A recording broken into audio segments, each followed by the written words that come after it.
Ever wonder what life was like before cities, before farming, before basically everything we know today? Let's travel back in time, way back to the Paleolithic Era, or the Old Stone Age. This wasn't just a few hundred years ago. We're talking about a period that lasted from about 2.5 million years ago all the way to 10,000 BC. This was the longest chapter in human history, and our ancestors weren't just surviving. They were innovating, creating, and laying the groundwork for our entire world. So, grab your imaginary animal skin coat, and let's explore what a typical day might have looked like for a Paleolithic person. First things first, forget about your comfy bed. Home was wherever you could find shelter. This could be a cave, a simple hut made of branches and animal hides, or even just an overhang of rock.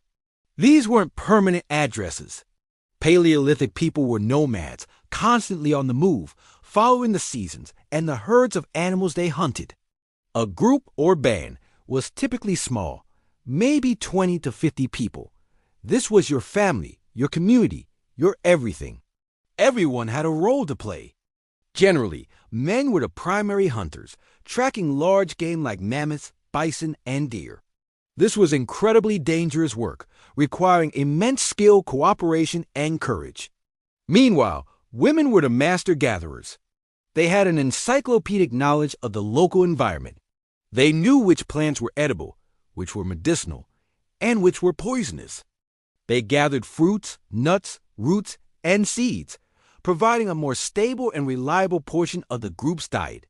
They also cared for the children, teaching them the essential skills they would need to survive. It was a true partnership where every contribution was vital. Life was a team sport, and your band was your team. So, what did they do all day? Well, a lot of it was focused on finding food. A successful hunt was a cause for celebration. Imagine the effort of taking down a giant mammoth. It wasn't just about the meat, which would feed the group for a while. Every part of the animal was used. The hide for clothing and shelter, bones and tusks for tools and weapons, and even sinew for thread. Nothing went to waste. This resourcefulness was key to their survival. The main technology of the day was stone tools. Hence the name Stone Age. Early humans mastered the art of knapping, which is striking one stone against another to create sharp edges for cutting, scraping, and chopping. These weren't just crude rocks.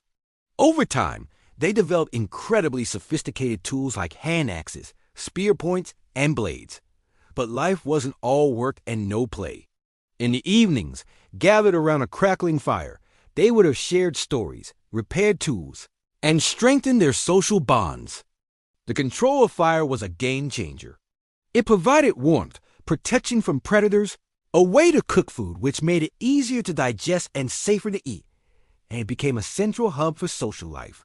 And this is where we see the dawn of something truly special art, deep inside caves across the world. From France to Indonesia, they left behind breathtaking paintings of animals and abstract symbols. Using natural pigments like charcoal and ochre, they painted scenes of hunts and the world around them. Why did they do this? Was it for religious rituals, a way of teaching, or just to express themselves? We may never know for sure, but these artworks give us a direct, powerful connection to their minds and their world. They also created small sculptures, like the famous Venus figurines, and carved intricate designs onto tools and bones. Life in the Paleolithic was undeniably tough.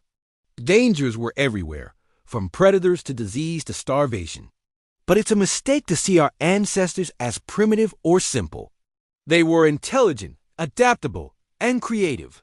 They explored continents, developed complex social structures, created powerful technologies, and made the first great artistic masterpieces.